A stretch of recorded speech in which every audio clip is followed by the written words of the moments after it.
안녕하십니까. 3일 회계법인의 선민규 파트너라고 합니다.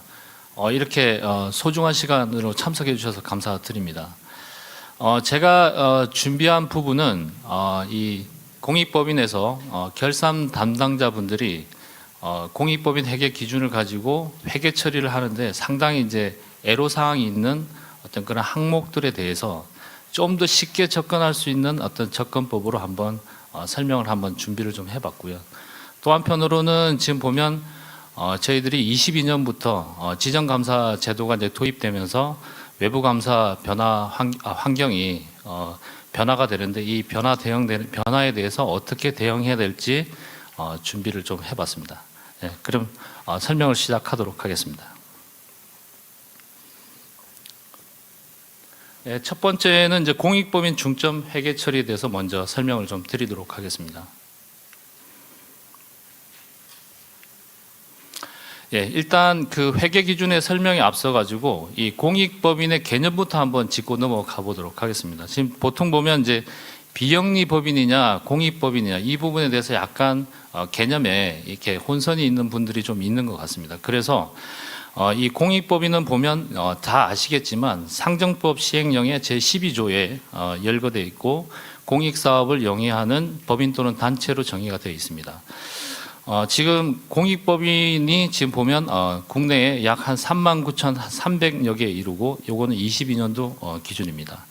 그래서 비영리법인과 공익법인의 관계를 보면 비영리법인의 법인세법상의 비영리법인으로 되어 있는 부분이 일단 가장 큰 개념으로 지금 이해를 하시면 되고 그 밑에 상정법상의 공익법인이 속해 있다라고 좀 이해를 하시면 좋을 것 같습니다. 그리고 마지막으로 보면 법인세법상의 기부금 대상의 공익법인이 그 밑에 속해 있습니다. 그래서 이런 포지션을 조금 이해를 하시면 될 것 같고 지금 12조에 열거된 공익법인의 예를 들면 종교법인이나 학교법인 그리고 사회복지법인이나 의료법인이 여기에 속해 있습니다. 네, 다음 장으로 한번 넘어가 보도록 하겠습니다. 자, 그래서 이 상정법에 열거되어 있는 공익법인들은 다 그러면 공익법인 회계 기준을 적용해야 되느냐, 이 적용 대상에 대해서 한번 짚고 넘어가 보도록 하겠습니다. 지금 공익법인 회계 기준의 적용 대상은 상정법 50조에 따라서 회계감사를 받거나 그리고 결산 서류 등을 공시하는 공익법인으로 정의를 하고 있습니다. 이 오른쪽에 좀 보시면 이 네모 박스로 사회복지 사업을 하는 공익법인과 학술장학, 예술문화의 사업을 하는 이 공익법인이 공익법인 회계기준 적용 대상으로 이해를 하시면 될 것 같고요. 지금 밑에 있는 설립근거법에 따른 학교나 의료기관 그리고 공기업 준정부기관은 이 설립 법령에 따른 회계 규칙을 가지고 있습니다. 그래서 각 회계 규칙에 따라서 회계 처리를 하면 됩니다.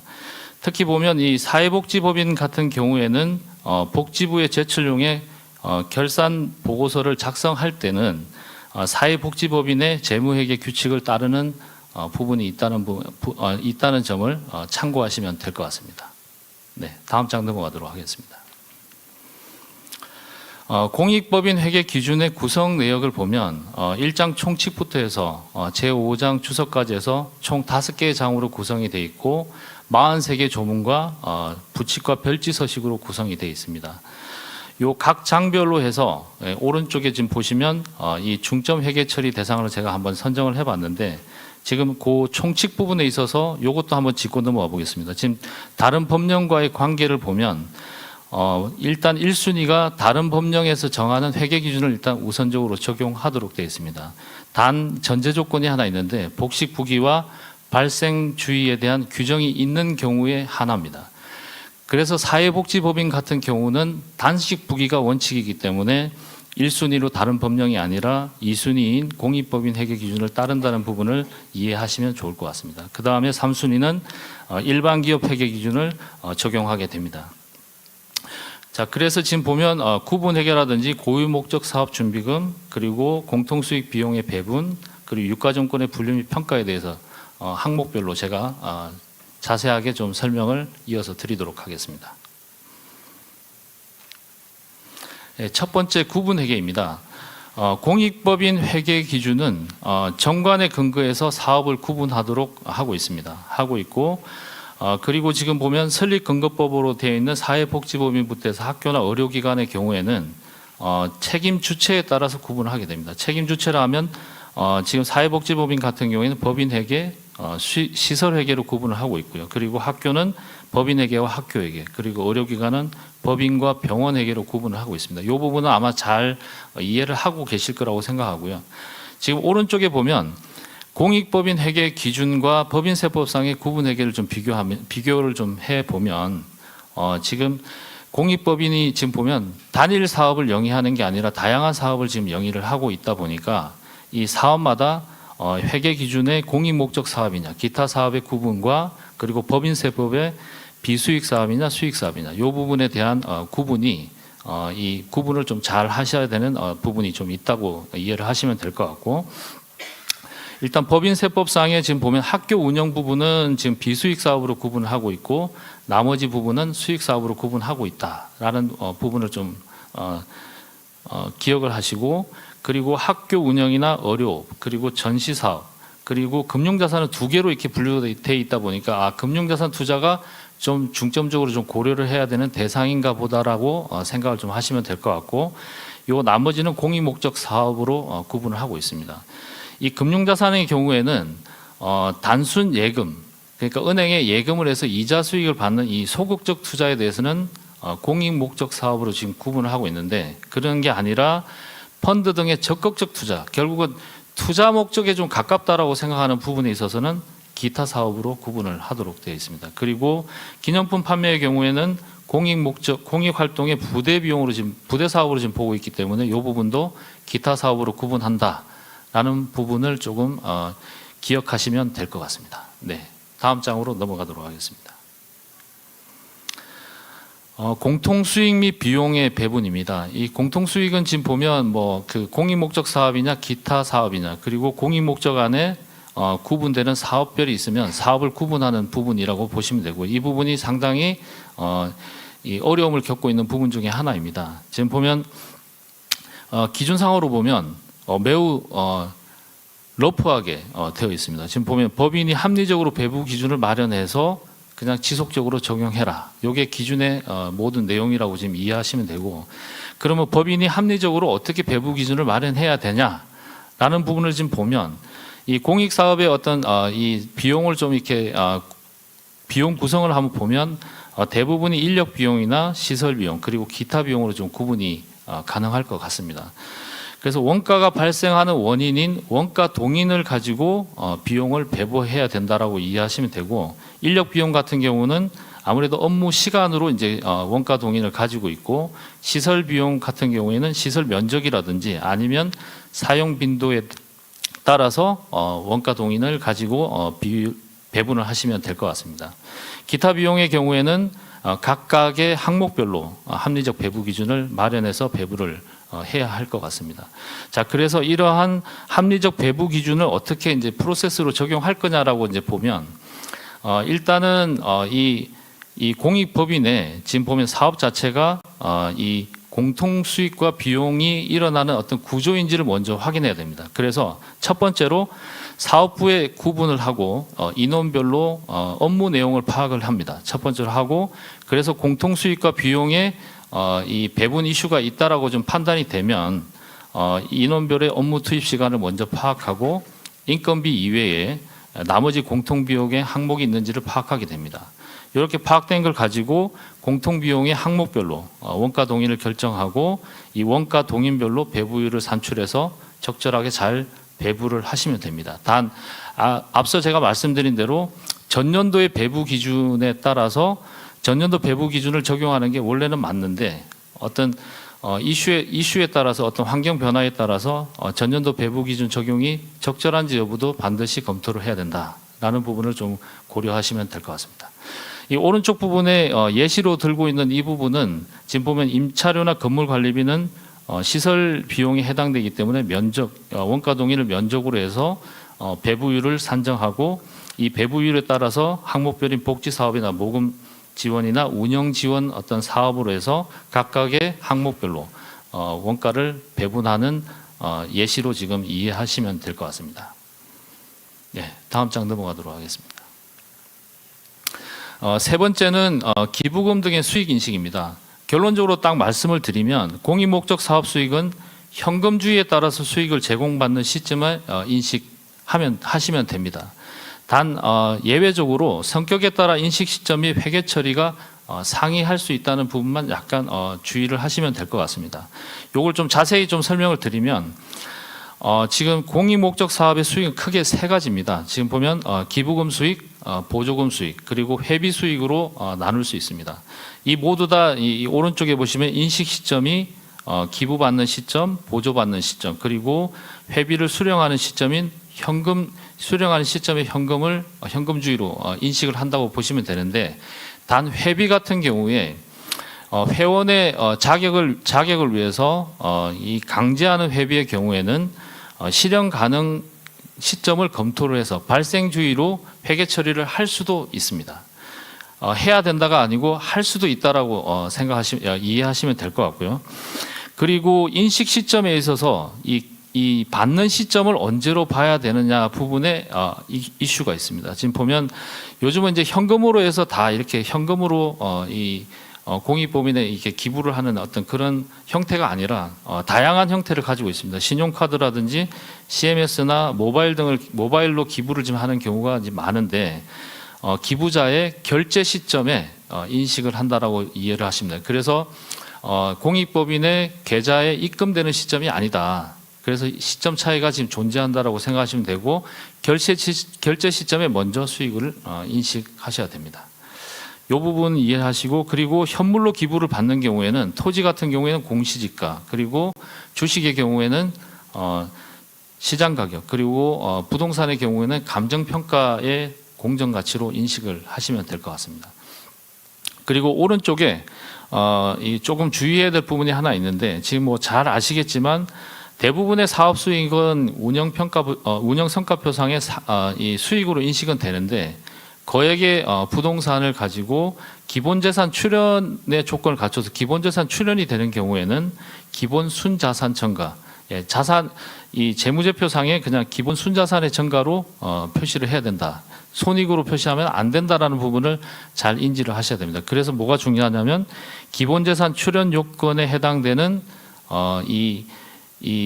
기부인지 아닌지를 판단하는 게 중요하다라고 좀 생각을 하시면 좋을 것 같습니다. 또 하나는 의료법인과 학교법인의 보조금 회계 처리와 관련해서 지금 보면 이 해당되는 설립근거법에 따른 기준에는 이 보조금에 대한 회계 처리가 없습니다. 없다 보니 일반기업 회계 기준을 준용하게 되는데, 일반기업 회계 기준에서는 자산의 취득 관련해서 보전하는 것은 관련 자산을 차감하고, 그리고 수익과 관련해서 보전하는 경우는 수익인식, 그리고 비용을 보전하는 경우에는 비용을 차감하는 회계 처리를 하게 됩니다. 그래서 의료법인과 학교법인의 경우는 이 부분을 주의를 좀 하셔야 될 것 같습니다.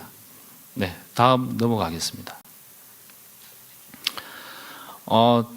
요 장표는 보면 보조금의 회계 처리에 대해서 좀 더 케이스로 이렇게 설명을 드리는 부분으로 좀 이해를 하시면 될 것 같습니다. 첫 번째 케이스는 이 보조금은 이 기부금과 같은 성격으로 지금 일단은 간주를 하고 있습니다. 하고 있어서 수익과 비용 각각 총액으로 인식을 하시면 될 것 같습니다.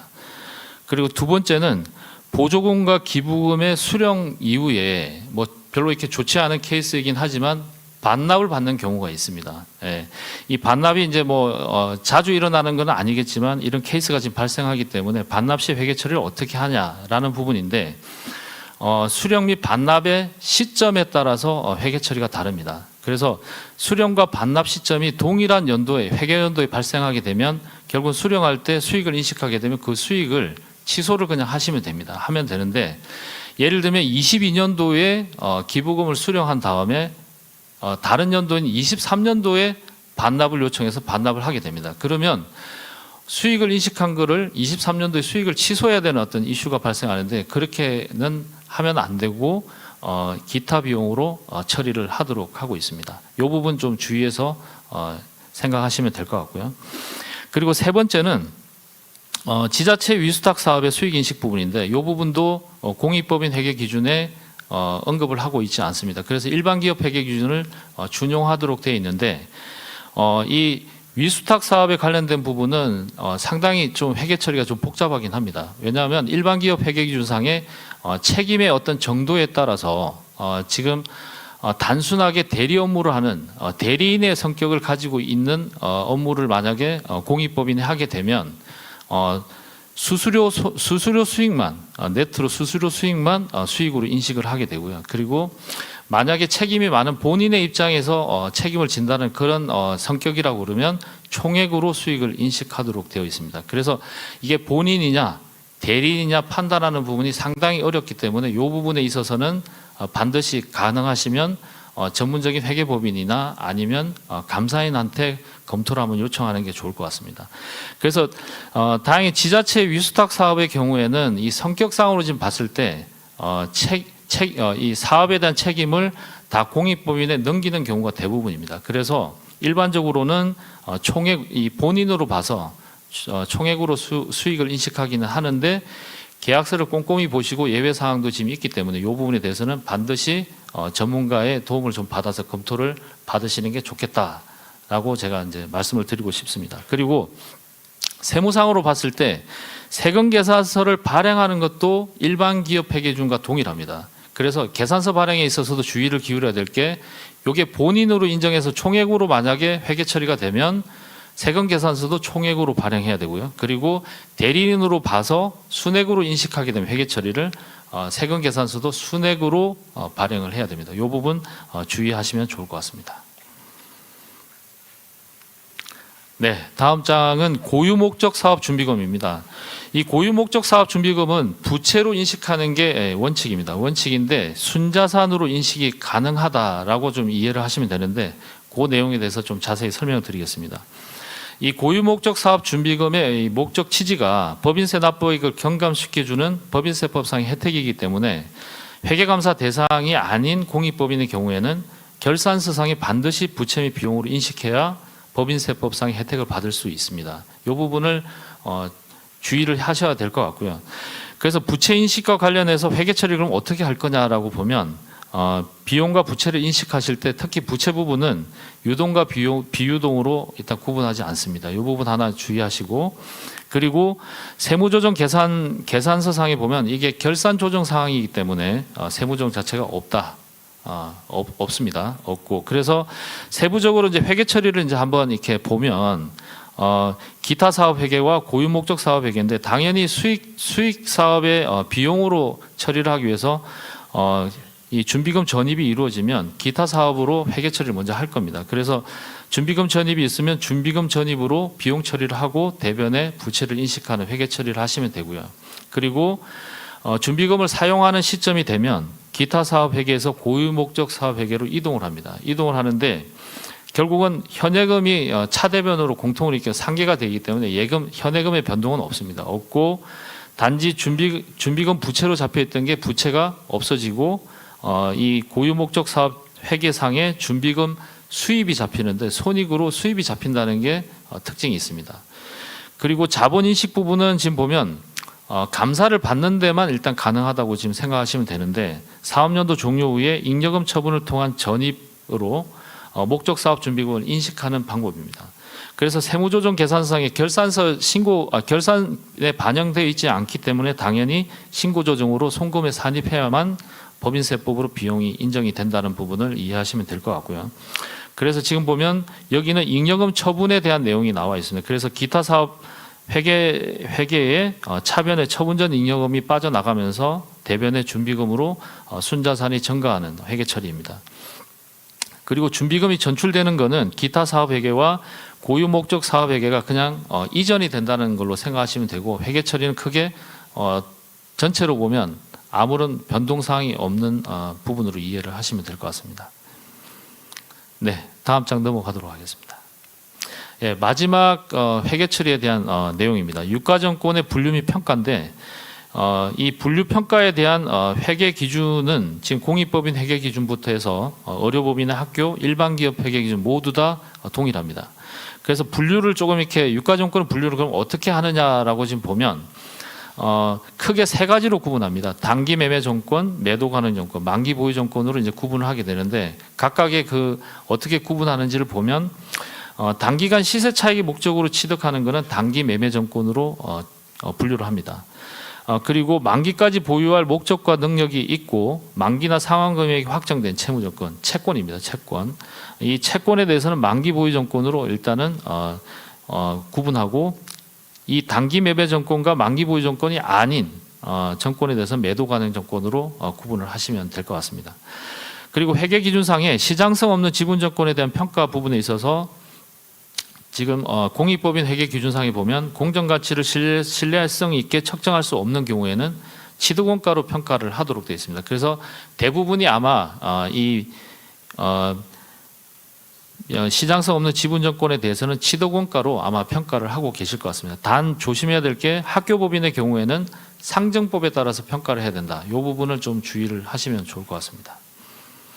그리고 유가정권 평가를 조금 더 이렇게 보시면 오른쪽 아랫부분입니다. 아랫부분을 보시면 단기 매매 정권과 매도 가능 정권은 공정가치로 평가를 하는데 이 처리 방법이 다릅니다. 이게 단기 매매 정권은 단기 손익으로 반영하는 반면에 매도 가능 정권은 순자산의 조정으로 처리를 한다. 이 부분이 차이가 있다는 것을 좀 잘 인지를 하고 계시면 될 것 같습니다.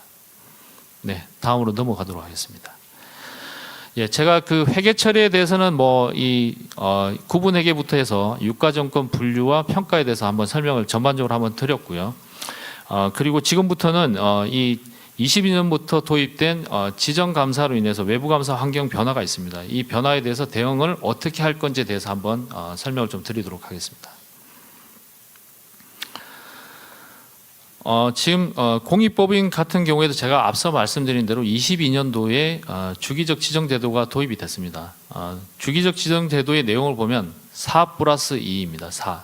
4년 연속하는 4개년도에 대해서는 감사인이 자유선임을 하고 2개 사업년도에 대해서는 국세청장이 감사인을 지정하도록 되어 있습니다.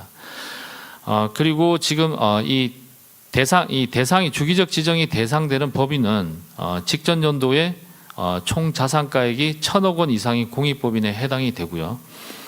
그리고 대상 기업은 지금 보면 전체적으로 공익법인 중에 지금 한 200여 개 정도 된다고 이해를 하시면 될 것 같습니다. 그래서 매년 국세청에서 24개 회사를 지정을 하고 있어서 한 8년 정도에 걸쳐 가지고 아마 한 텀이 이렇게 돌 것 같습니다. 그래서 지금 보면 우선순위는 일단 자산가액이 높은 순으로 해서 지정이 이루어진다고 보시면 될 것 같고요. 지금 올해 이제 여기 대상이 되는 이제 그 공익법인에 계신 분들도 있을 수 있기 때문에 제가 한번 25년도에는 그러면 요 주기적 지정이 어떻게 이루어지는지 일정에 대해서 간단하게 좀 설명을 드리면 9월 달에 지정 기초 자료나 감사인 신청서를 제출을 하게 되고 10월 중순에 감사인 지정 예정 통지가 오고 그리고 11월 말까지 감사 계약을 체결하는 일정으로 계획이 되어 있습니다. 이 부분을 좀 고려하셔서 준비를 하시면 좋을 것 같습니다. 네, 다음 넘어가도록 하겠습니다. 자, 그래서 지금 보면 이 22년, 23년도에 주기적 지정을 지금 도입이 돼서 지금 운영을 하고 있는데 지금 여기보다 앞서 가지고 외감 기업의 경우에는 20년도부터 지정 제도가 도입이 됐습니다. 지정 제도가 도입이 됐고 이 지정 제도 도입 전과 후를 아무래도 그 개수도 많고 이전부터 계속 이제 적용이 되다 보니까 이 공익법인의 어떤 지정 제도의 변화보다는 지금 보면 외감 기업의 지정 제도와 지정 제도 전과 후를 비교하는 게 훨씬 더 아마 환경 변화가 어떻게 이루어지는지 더 자세히 좀 이해를 하실 수 있을 것 같습니다. 그래서 지금 보면 두 가지 팩트를 지금 했는데요. 지금 보면 지정 전과 지정 후의 감사 시간과 감사 의견의 변형 수를 한번 비교를 해봤습니다. 그래서 지정 감사를 통해 가지고 비적정 의견을 보면 19년도에 24건이었는데 20년도 지금 지정 감사 도입되면서 55건으로 2배 이상 이 비적정 개수가 늘어났습니다. 그리고 이를 통해서 보면 제작성 건수도 훨씬 더 많이 늘어났다고 이해를 하시면 될 것 같고요. 그리고 밑에 있는 뭐 시간이 지금 유가증권과 코스닥의 각 평균 회사의 평균 시간을 지금 비교해 보더라도 보면 이 정가한 거를 보실 수가 있겠습니다. 지금 이런 어떤 지정 제도의 도입 이후에 크게 환경 변화는 한 두 가지 측면으로 이렇게 변화가 이루어지고 있습니다. 지금 보면 외감의 경우에 그런데 어떤 부분이 있냐 하면 일단 그 기존에 이제 감사인이라고 그러면 보통 재무제표를 작성할 때 많은 지원을 해 주십니다.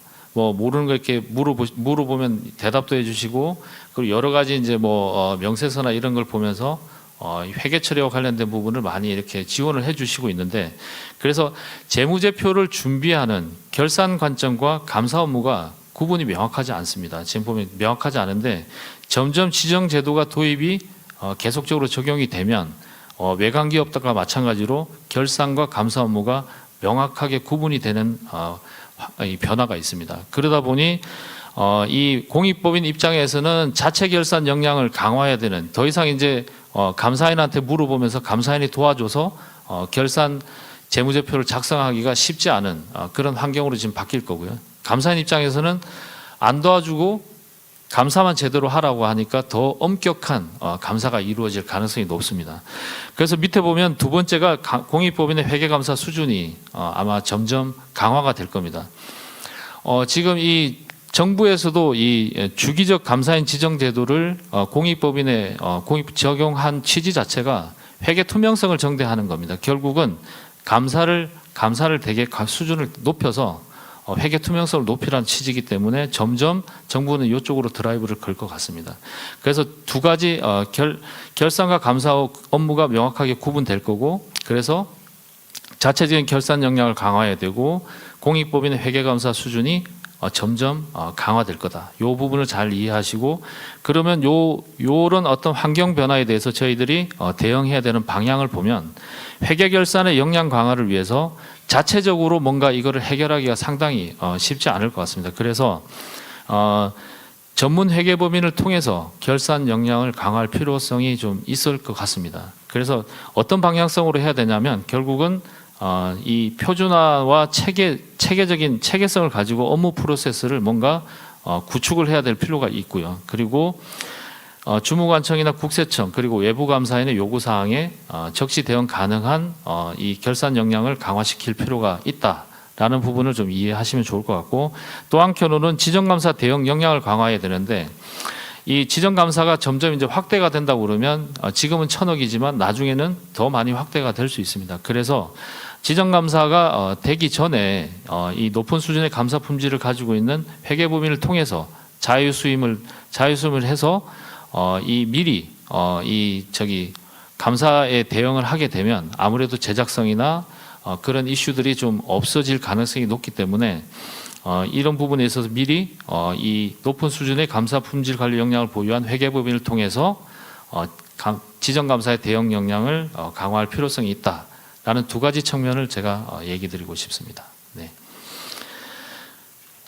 자, 마지막으로 지금 보면 회계감사 주요 수행 절차의 예시인데 지금 사업 수익에 대한 예시입니다. 사실은 잘 보이지는 않을 것 같고요. 이걸 제가 설명하려고 지금 한 건 아니고 이 수행 항목을 보면 1부터 10가지 항목이 있는데 구체적인 수행 절차는 훨씬 더 많습니다. 원래 지금은 자유수임이라 지금 보면 이 회계감사의 주요 수행 절차를 전체적으로 지금 다 하지 않고 중요한 것만 아마 감사인이 수행할 텐데 지정감사가 이제 강화되면 여기에 해당되는 표준감사 수행 절차를 아마 다 수행하려고 지금 할 가능성이 매우 높다 보니 여기에 대응하기 위해서는 많은 자료가 필요하고 그리고 인터뷰의 요구나 이런 부분에 대한 대응을 위해서는 상당한 시간이 많이 필요로 할 것 같습니다. 그래서 향후에 이런 부분에 대응하기 위해서 전문 회계법인의 회계감사 또는 회계자문을 통해서 업무 부담 경감을 위한 관리 체계를 개선할 필요성이 있다고 생각이 됩니다. 네, 제가 설명드릴 부분은 다 드렸고요. 오랜 동안 경청해 주셔서 감사드립니다. 네, 이상입니다.